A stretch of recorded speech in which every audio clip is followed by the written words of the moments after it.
हम इंसानों की बड़ी अजीब आदत होती है। अगर कोई चीज़ ना मिले तो हमसे सब्र नहीं करते, अगर मिल जाए तो उस चीज़ की कदर नहीं करते। स्वागत दोस्तों आपके अपने इस यूट्यूब चैनल जिसका नाम है केडी प्रोडक्शन इंजीनियरिंग। आज का टॉपिक है ओबेलिटी कंट्रोल कैसे करें। ओबेलिटी कंट्रोल कैसे करें सीएनसी मशीनिंग प्रोसेस में। दोस्तों हमेशा याद रखना ओबेलिटी डायमीटर के ऊपर चेक की जाती है। डायमीटर हो इंटरनल डायमीटर हो या हो एक्सटर्नल डायमीटर मतलब आउटर डायमीटर। दोस्तों याद रखो अगर ओबेलिटी 10 माइक्रोन 12 माइक्रोन या 15 माइक्रोन के अंदर मांगी हुई है या इससे ऊपर मांगी हुई है, इसको कंट्रोल करना बहुत ही आसान है। मगर बात आ जाती है ओबेलिटी 4 माइक्रोन 2 माइक्रोन या 5 माइक्रोन के अंदर कंट्रोल करना, तो ये बहुत ही टफ काम हो जाता है। तो अभी हम एग्जाम्पल देखेंगे। हमने केस 1 लिया है जिसके अंदर 3 एग्जाम्पल लिए हैं। एक लिया स्पॉकेट, दूसरा लिया है गियर, तीसरे फिगर में लिया है बेरिंग। इसके अंदर क्या है, हमारे को आईडी के अंदर ओबेलिटी मांगी हुई है 10 माइक्रोन और इसका जो वॉल थिकनेस है यह है 5 mm में और इसके आईडी के अंदर ओबेलिटी मांगी है 10 माइक्रोन में। तो इसको कंट्रोल करना बहुत इजी है। इसी तरह अगर ओडी के केस में देखें तो ओडी के ऊपर 12 माइक्रोन मांगी है, ये भी इसको भी कंट्रोल करना बहुत आसान है। एक गियर के अंदर, अब गियर का केस लेंगे हम। गियर का जो वॉल थिकनेस है ये 8 mm है और इसकी आईडी के अंदर ओबेलिटी मांगी हुई है 8 माइक्रोन की। इसको भी कंट्रोल करना ओबेलिटी बहुत आसान है। इसके बाद हम लेते हैं थर्ड केस बेरिंग का। इसके अंदर हमारे पास जो वॉल थिकनेस है वो 5 mm है और जो आईडी के अंदर ओबेलिटी कंट्रोल करना चाहें वो 8 माइक्रोन में करना है। तो ये भी बहुत इजीली हो जाएगा। लेकिन केस 2 जो टफ है, इसके अंदर क्या है, हमने भी इसके अंदर 3 एग्जाम्पल लिए हैं। जनरल एग्जाम्पल हमने 3 लिए हैं, जैसे कि स्पॉकेट हो गया, गियर हो गया, बेरिंग हो गया। इसके अंदर क्या है, जो वॉल थिकनेस है, जो मेन इसके अंदर है, जो कि है वॉल थिकनेस, जो कि 2 mm के अंदर है और इसके अंदर ओडी के ऊपर ओबेलिटी मांगी है 4 माइक्रोन में। अगर इसी तरह देखें वॉल थिकनेस 2 के अंदर अगर आईडी के अंदर ओबेलिटी मांग दे 4 माइक्रोन में, तो इसको कंट्रोल करना बहुत ज़्यादा ही दिक्कत की बात आ जाती है। ये भी है गियर। गियर के अंदर भी हम देखेंगे जो वॉल थिकनेस है वो है 2 mm और आईडी के अंदर ओबेलिटी मांगी है 3 माइक्रोन की। इसी तरह हम बेरिंग केस लेंगे। बेरिंग का जो वॉल थिकनेस है 3 mm का है और जो ओबेलिटी है वो है 5 माइक्रोन की, जिसके अंदर हमें कंट्रोल करना है। अगर इस केस नंबर 2 इसको कंट्रोल करने के लिए मशीन पे हमें बहुत सारे एक्सरसाइज करने पड़ते हैं। इनके बहुत कारण होते हैं जिनके कारण हम ओबेलिटी को कंट्रोल करते हैं। तो चलिए देखते हैं सारे कारणों को और करते हैं वीडियो को शुरू। दोस्तों ओबेलिटी आने के बहुत सारे कारण होते हैं, जिसमें से पहला कारण है क्लैंपिंग मेथड। हमें इंश्योर करना पड़ता है कि हमने अपने वर्क पीस को किस में क्लैंप किया हुआ है। फिक्चर के अंदर किया है, जॉस के अंदर किया है या कॉलेट के अंदर किया है। इन सारे चीजों को हमें पॉइंट आउट करनी पड़ती है। अगर हम ओडी पकड़ के, दोस्तों ध्यान रखना, हम अगर ओडी पकड़ के आईडी बना रहे हैं या आईडी पकड़ के ओडी बना रहे हैं तो उसके अंदर हमारा जॉ बोरिंग परफेक्ट होनी चाहिए। जॉ बोरिंग परफेक्ट होनी चाहिए। परफेक्ट क्यों होनी चाहिए ये मैं आपको बताता हूं एग्जांपल फिगर नंबर ए से। देखिए ये हमारा वर्कपीस हमने जॉस के अंदर क्लैंप कर रखा है।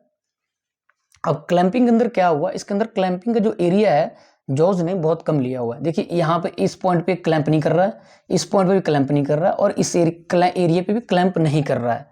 होना ये चाहिए, फिगर नंबर आप बी में देखिए कि इसको चारों पॉइंटों से इसको क्लैंप करना चाहिए पूरे एरिया से। ये क्लैंप ये क्यों नहीं कर रहा है, इसलिए नहीं करता है कि जो हमारा जॉज है और जो हमारा वर्क पीस है इन दोनों का रेडियस मैच नहीं हुआ। जिसने भी जा बोरिंग की उसने परफेक्ट जा बोरिंग नहीं की, इसलिए रेडियस मैच नहीं हुआ। और इस केस में परफेक्ट जा बोरिंग हुई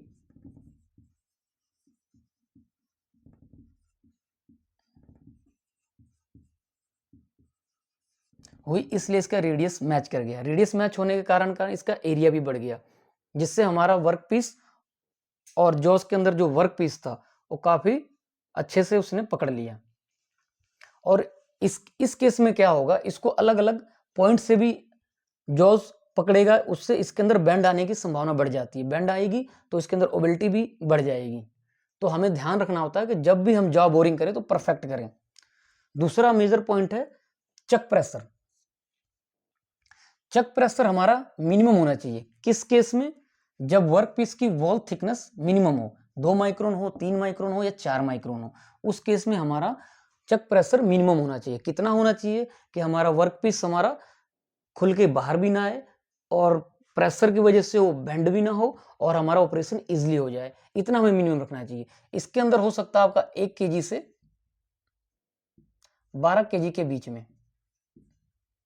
मशीन टू मशीन वेरी करता है। उसी तरीके से डेप्थ, तीसरा पॉइंट है डेप्थ ऑफ कट, ये भी हमारा मिनिमम होना चाहिए। जो फाइनल डेप्थ ऑफ कट है वो हमारा मिनिमम होना चाहिए। क्यों होना चाहिए कि जब हम ज्यादा कट लगाएंगे तो फोर्स करेगा, ज्यादा फोर्स लगेगा उसके अंदर, उससे क्या होगा कि पीस के अंदर वाइब्रेशन आएगी। वाइब्रेशन आने से क्या होगा कि वाइब्रेशन आने से ये होगा कि हमारा पीस हिलेगा, हिलने के कारण क्या होगा, फिर उसके अंदर ओवेल्टी जनरेट होगी। फोर्थ पॉइंट है इंसर्ट ग्रेड जो है वो मटेरियल के अकॉर्डिंग होना चाहिए।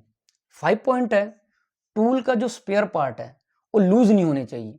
लूज क्यों, अगर लूज हुए फिर वाइब्रेशन होगी, फिर उसके अंदर हमारा वर्क पीस हिलने का चांस होगा, फिर उसके अंदर ओवेल्टी आ जाएगी। इसी तरह हमारा 6वां पॉइंट है स्पिंडल की रनआउट हमारी 1 माइक्रोन से 2 माइक्रोन के बीच में होनी चाहिए।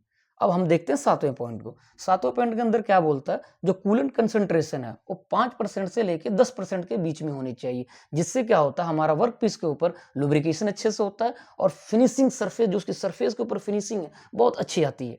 इसी तरह हमारा 8वां पॉइंट है मशीन के अंदर स्पिंडल बैकलेस नहीं होनी चाहिए।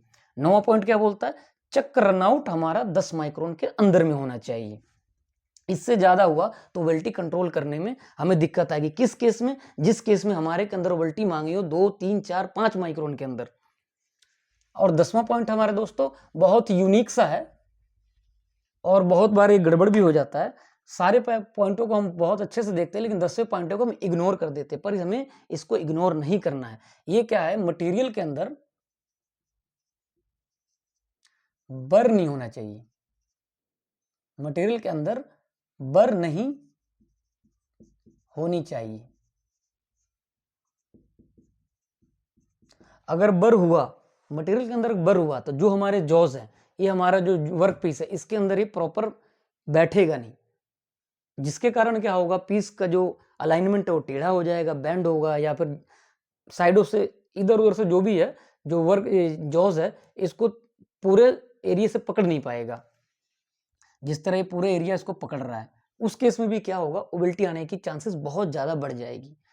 अगर हम इन 10 पॉइंटों को अगर अच्छे से पॉइंट आउट करते हैं और इस पे काम करते हैं तो मुझे उम्मीद है कि हम अपने ओवेल्टी को कंट्रोल कर सकते हैं। इस 10 पॉइंट के अलावा भी बहुत सारे पॉइंट है, पर ये मेजर 10 पॉइंट जिस पे हमें काम करना होता है।